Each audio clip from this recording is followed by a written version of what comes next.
Hello and welcome back to my another tutorial. In this tutorial I'm going to share with you how to change wallpaper in your Nokia 3.1 Plus. So let's take a look how to do that.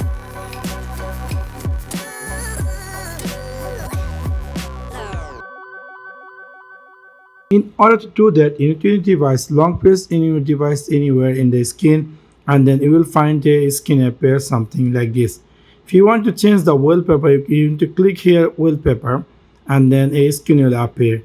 Here you will see all the picture available in your device, or you can choose from my photo. If you have any pictures in your phone, you can easily choose any of picture from there, and you can easily set. For example, I want to, I'm going to my photo. I'm going to choose this one for my picture. So I'm going to choose that, and then I'm going to click here set wallpaper, and it will give you option to set wallpaper on home screen, lock screen, or both. For example, I'm going to choose this for my home screen. After click on save, you can see this picture successfully set in my phone. So within this way, you can easily set or change wallpaper in your Nokia 3.1 Plus.